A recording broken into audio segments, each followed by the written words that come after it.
Oh, hey.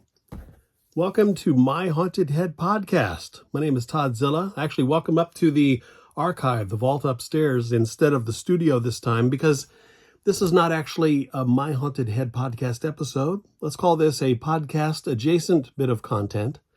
It is October 1st as we speak, and so today's aim is to share with you the October watch list. I'm sure you have your own watch list ready to go for October. You got your movie titles stacked next to the TV ready to go. But maybe you have a couple spots that you haven't filled with a title yet. Maybe you have some titles you weren't quite sure of and you were looking for something else but couldn't quite think of what it might be. Maybe this will help. So I've compiled a list of titles to watch in October this month, with Halloween barreling down upon us. Woohoo, finally. But this is a bit of a different approach because I do not have a single first film from a franchise in this pile of titles. No Friday the 13th, no Halloween, no Exorcist, no Child's Play, no Texas Chainsaw Massacre. But we have some films that may be related to those titles further on down in the series. So we're going to go over those today, and we're going to kick things off with a movie that I was not entirely familiar with until recently, and that is The Return of Count Yorga. This is from the Arrow Video collection, which actually contains both films, the Count Yorga Vampire and The Return of Count Yorga. Robert Quarry plays a very Dracula-ish Count Yorga. He is somewhat between Christopher Lee and Frank Langella, let's say. And he's a very elegant, deadly vampire. This takes place in modern LA, well, modern being 50 years ago, 1970, 72. But it does not take place in a crumbling castle in Transylvania. Not that I have anything against crumbling castles or Transylvania. Love them. But this is a bit of a different telling. Modern day Los Angeles, great flick, some great scares, and it's an easy breezy watch. Each one comes in just under 90 minutes. So it's a good time to be had and a great way to kick off October. Next, we have Hellraiser 4, also known as Hellraiser Bloodline, featuring once again as Pinhead, Doug Bradley, or Hell Priest, I guess, as he was known in Clive Barker's original Books of Blood series. This is a fun movie directed by Kevin Yeager, who you might remember as the makeup man behind Freddy Krueger. He also was the man who created the doll of Chucky for the Child's Play series. Up next, The Fly 2. No Jeff Goldblum in this, but Eric Stoltz does a fine job as his son. This is a gruesome, gory, some say tasteless film. I think it's a lot of fun. Depends on what your definition of fun is, I guess. There's some involvement here from Mick Garris and Frank Darabont. Some heavy hitters for sure. Chris Wallace, who did the effects for the original Fly, now directing in this fun sequel to Cronenberg's The Fly. Hatchet 2. Everything you loved about the original Hatchet and more, including Danielle Harris from Halloween 4 and 5, now stepping into a role here in Hatchet 2. Also, Kane Hodder, of course, is Victor Crowley. And we have a couple other heavyweights in the form of Tony Todd, Candyman himself, and Ari Mihailov, who was Leatherface in Texas Chainsaw 3. You might want to check out what happens to Tony Todd and to Ari Mihailov. It's not pretty. Halloween 6, also known as Halloween, The Curse of Michael Myers. I'm going to call this one Halloween 6.5 because what I'm holding here is the producer's cut. The original film had a lot of fans, but it also left a lot of fans confused with a convoluted storyline that left people scratching their head and kind of lamenting the fact that they really dove a lot into the Curse of Thorn, that thorn symbol that was on Michael Myers' wrist. Who's the guy in the silver boots? You find all that out in Halloween 6, Curse of Michael Myers. The producer's cut fills in a lot of gaps, though. There's extra footage in here that helps explain and flesh out the story. And a very young Paul Rudd stars in Halloween 6. I'm sure it's something that he's proud of and talks about to this day. But check it out for yourself. Halloween 6, a lot of Halloween October vibes in that one, just like in Halloween 4, which a lot of people like. So another reason to love that later entry in the series. Curse of Chucky. We have Brad Dourif, who plays Chucky. His daughter actually joins him in this one, The Curse of Chucky. She's confined to a wheelchair, which kind of levels the playing field when it comes to dealing with Chucky because, he's somewhat diminutive.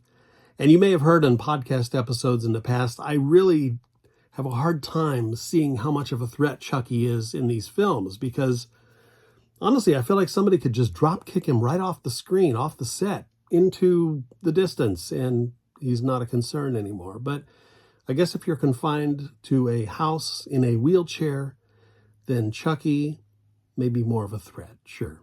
So I'll take that. And in any case, regardless of how ridiculous some of these movies are, the Chucky series is a lot of fun. And, I suppose if I had a doll that came to life, like the Chucky doll that's over in the corner over here, if he and Tiffany started coming toward me maliciously, one on each side, I'd probably be shocked. I don't know if they'd have a leg up on me or not. Basket Case 2. Frank Henenlotter does not get enough love. Basket Case 2, everything you loved about the first one, now with more of it. And a surprise cameo from David Emge, who plays, I believe Moonhead was his name in this one. Frank Henenlotter's Basket Case doesn't receive near enough love. Arrow Petayo, fantastic. Bells and Whistles, yeah, I have it up there on the shelf. Bells and Whistles edition of Basket Case. If you have not got that, maybe check that one out for sure. But in any case, Basket Case 2, Kevin Van Hentenryck returns with his brother in a wicker basket, and all kinds of mayhem ensues. And you get more mutants around this time. So Basket Case 2 should definitely be on your radar. George Romero's Land of the Dead is next. Now, I know a lot of people love Night of the Living Dead, Dawn of the Dead, Day of the Dead, but a lot of people just their interest kind of peters off after that point. And you don't hear a lot of talk about the second trilogy of Dead films that George Romero did. Land of the Dead, Diary of the Dead, and Survival of the Dead. Land of the Dead, in my opinion, is easily the best of those three. It features Eugene Clark as Big Daddy, who's leading a horde of the undead towards Dennis Hopper and his cronies, living the high life in their high rise. It's all about to go downhill from there. Tom Savini also makes a cameo in this film. I won't ruin what that cameo is, but let me tell you that he's on the other side of the makeup chair this time around. Fright Night 2, one of the great sequels, well, actually not just sequels, but one of the great films that Tommy Lee Wallace has directed. He did Fright Night 2. He also did Halloween 3, and he also did the original TV movie adaptation of Stephen King's It. Fright Night 2 features William Ragsdale as Charlie Brewster. Also, Roddy McDowall is back. This time they're fighting Jerry Dandridge's sister, Regina, who is pissed off at the demise of her brother in the first Fright Night. So she and her friends are here to exact revenge. And Fright Night 2 is a great film that should, by now, my God, have seen its debut on Blu-ray. But for now, we're just stuck with the DVD. If you can get your hands on it, it's probably going to be a bootleg unless you want to pay big money for a legit DVD copy. Hopefully, Blu-ray is on its way at some point in the near future. Amityville 2, The Possession. This is a cringe movie for a lot of people because of the incestuous scene between Diane Franklin and her brother, who is possessed by evil spirits. But you know what? Evil spirits don't care about propriety. They do whatever they want. And what is more evil than the way the siblings act together in Amityville 2, The Possession?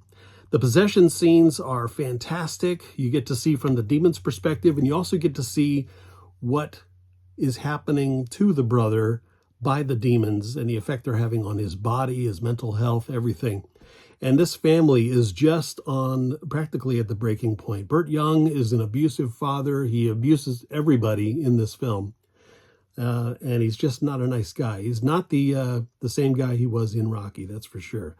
Amityville 2, The Possession, very cringy, somewhat rapey, very incestuous, very, very evil. Lots of evil in this one. Good flick. Up next, Friday the 13th, Part 5, A New Beginning. That's right. When the receipts rolled in from the final chapter, they knew that they had to continue. So A New Beginning came rolling out after that. Now, this one is a source of controversy for a lot of Friday the 13th fans. Can it possibly be somebody's favorite if there's no Jason Voorhees in it? Well, not so fast. Jason Voorhees is in this movie. You just have to know where to look. I won't say any more than that. This one is a celebrated film among some people. They even consider it their favorite of the series. And, well, I won't say any more than that. I'll leave it at that. This has got some of the best kills. It's got just a sleazy, dirty feel about it, probably because of the fact that the director was also known for porn. But there's no porn in this movie, but there is definitely some ick factor going on, and also a cameo, not a cameo, but an opening scene featuring suicide from the original Return of the Living Dead. One of the very few films that Mark Venturini did is this one and Return of the Living Dead. He really made his mark in horror with these couple scenes. So check that one out for sure. When Phantasm Ravager came out, I wasn't quite sure what to make of it at first. I'm not a huge fan of CGI, and there is a ton of CGI in this movie. Not to mention, it's directed by David Hartman. It's not directed by Don Coscarelli, who directed all the Phantasm films and was the creator of the Phantasm series. However, David Hartman does a fantastic job. And if you are a fan of the Phantasm series, I can't see how you would not be kind of wowed visually by what's going on in this movie, but also moved emotionally by what happens in this film. Reggie Bannister and Angus Scrimm bring their A-games big time to this movie. I think it's a fitting send-off to the tall man and the story of Reggie and Michael and the whole gang from Phantasm. Definitely check it out if you've been on the fence about it or if you haven't seen it. Next up, I had to dig into this set to get to our next title, Wes Craven's New Nightmare. This one brings an element of realism to the whole affair because it deals with Heather Langenkamp, Robert Englund, and Wes Craven as their real-world selves. They appear in the film as themselves. And, of course, this is where Freddy Krueger has kind of manifested himself in reality among the filmmakers themselves, not just among characters in a film. So this one has got a brand new kind of vibe about it. It does feel very sinister. Miko Hughes is in this, Robert Englund, Heather Langenkamp, Wes Craven, as I said, himself. Wes Craven's New Nightmare, you can get it as a standalone title or you can get it as part of the box set. Either way, I think it's possibly one of my top two of the Friday the 13th, Nightmare on Elm Street films. Wes Craven's New Nightmare. Subspecies 3 for me, thank you. Great film. You know, the problem I had with the first two is the little subspecies guys themselves. I just, the small little characters that are the focus of so many Charles Band movies. Eventually, at some point, I kind of, can't do it. Subspecies 3 was a great film. Ted Nicolau, he has been the man behind the entire series. He's directed all of these, and he did a fantastic job with part 3. I think it's a great addition to the series, as was part 5. So if you want to, you can switch out part 3 with part 5, which was the one that came out last year. Ted Nicolau, Anders Hove as Radu. Definitely worth checking out. Either way, it's kind of a different take on the vampire. Again, if you are wanting to shy away from Dracula and have a different vampire to feature and focus on, there you go. Continuing our October watch list countdown, don't look now, but Dracula has risen from the grave. That's right, Christopher Lee is back yet again as the original Man in Black, long before Johnny Cash. He predates him by centuries. In another rich, colorful, voluptuous, if you know what I mean, outing as Dracula. Dracula Has Risen from the Grave, another memorable outing from the Hammer Studios in England. Here's another vampire film. Not that I'm trying to get heavy with the vampire films. I noticed I have a lot of them, actually. But here's another different take on vampires. This is kind of a continuation of Stephen King's original Salem's Lot story, although not sure Stephen King fully endorsed this, for sure. A Return to Salem's Lot, directed by Larry Cohen, who is no stranger to horror, having done movies like Q, The Winged Serpent, The Stuff, and the It's Alive series. Check out A Return to Salem's Lot. House 2, directed by Ethan Wiley this time, not Steve Miner. And you don't have William Catt around this time, but it's still a fun outing. If you like the original, all the stuff you love from that one is available here in House 2, which is actually strangely the second of 4 House movies. I only consider the first 2 to be part of the series. Part 3 was also known as The Horror Show with Lance Henriksen, and Part 4, I don't even know what that is. I don't even think I've seen it. But the second one, this time around, we have another Cheers cameo. The first one had George Wendt, who played Norm on Cheers. This one has John Ratzenberger, who we all know and love as Cliff on Cheers. Another fun outing, lots of great makeup effects, lots of humor with your horror in House 2. Speaking of humor and horror, let's talk about Texas Chainsaw Massacre 2. This was one of Bill Moseley's very first films. He played Chop Top, a memorable role for him that people still celebrate and love watching to this day. The other being Otis Driftwood, of course, from the House of a Thousand Corpses movies. Here we have Carolyn Williams, we have Bob Elmore and Bill Johnson both playing Leatherface in the absence of Gunnar Hansen. Tobe Hooper back to directing. We have Tom Savini supplying all the makeup effects, and there are some truly gruesome makeup effects in this film. Great soundtrack. It's one of the soundtracks that I love, right up there with Return of the Living Dead, and with, there was another movie, Fright Night, yes. So those are among the great soundtracks of the 80s, in my opinion. I remember loving the hell out of this movie the first time I saw it. I still love it to this day. It's quite a departure from the original Texas Chainsaw Massacre. But Part 2, I think, may actually be my favorite of them all. Up next, we have Predators, the third in the Predator series. This is a great flick with Adrian Brody, Danny Trejo, even Lawrence Fishburne is in this one, and it's a fun flick that doesn't take place on Earth, actually. It takes place on an unknown planet where a bunch of strangers have been dropped off, and they suddenly find themselves as victims in a hunting ground. They all have to band together to fight their mutual enemy, a band of predators who are slowly, steadily hunting them for sport.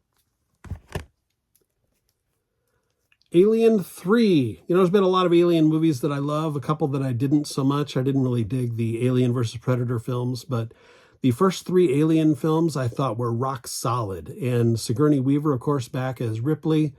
And you can't go wrong. I think those first 3 were the best of the bunch, but I even enjoyed Alien Romulus recently. Alien Covenant I liked.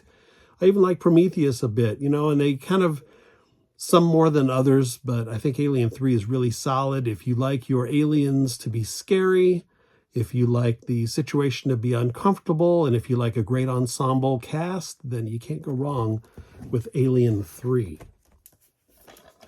Up next, The Bride of Frankenstein, a Universal classic.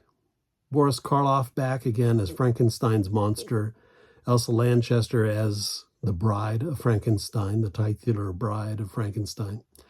And we have Dr. Pretorius with his homunculi. That's a great effect. I still marvel at watching that. It's been recreated in recent movies like Bad Channels, for one, which is nowhere near the classic that Bride of Frankenstein is, but the homunculi, I think I still watch it and marvel at how they pulled off effects like that back in the 1930s, almost 100 years ago now.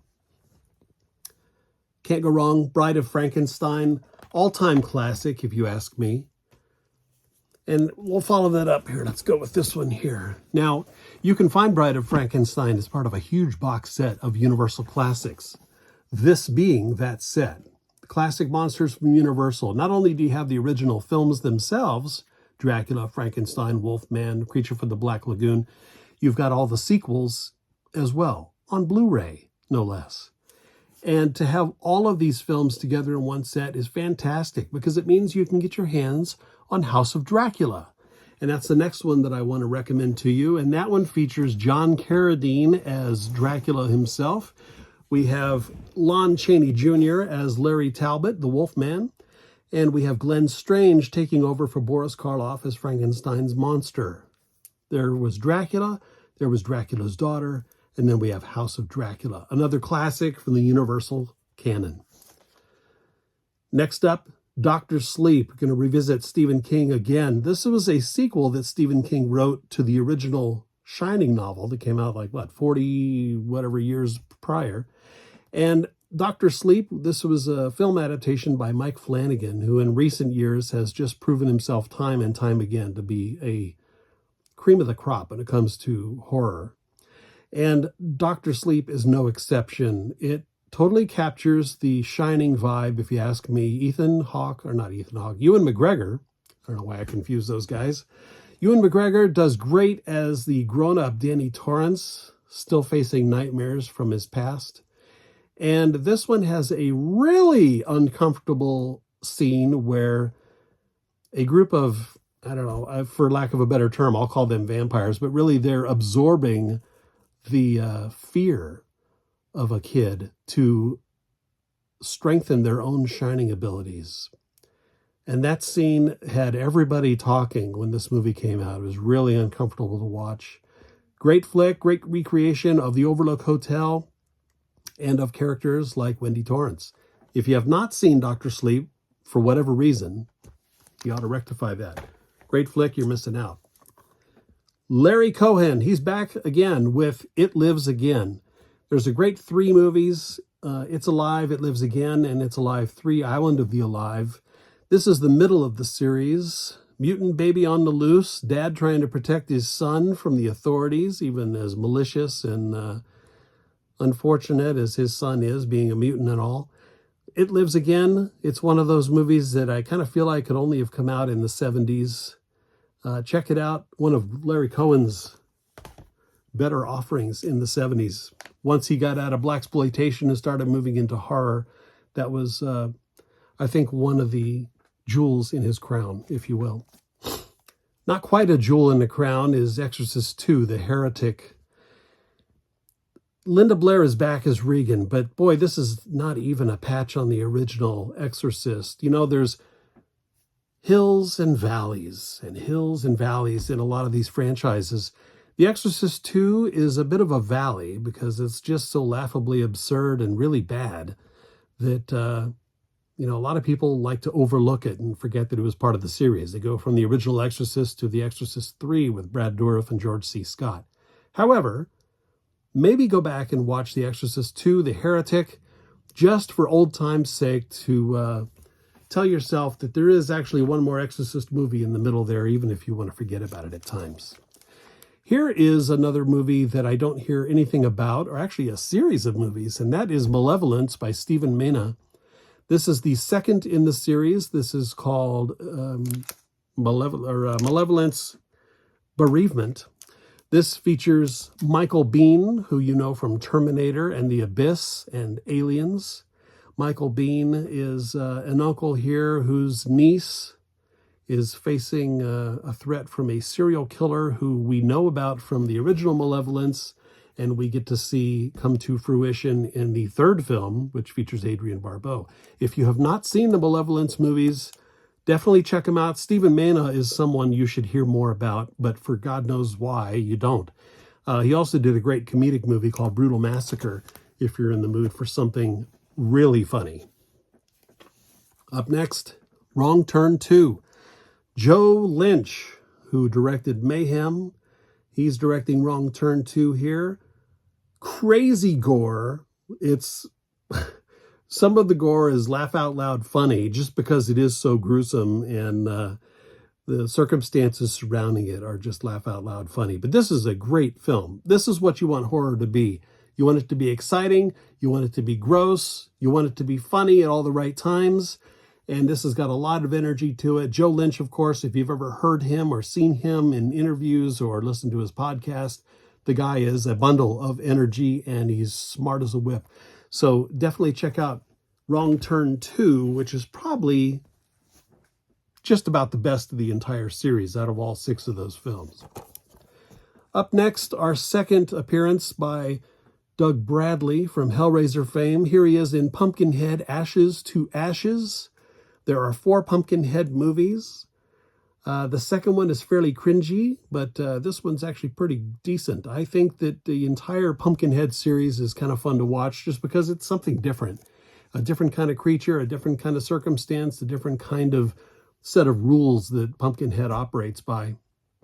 This is worth your time checking out.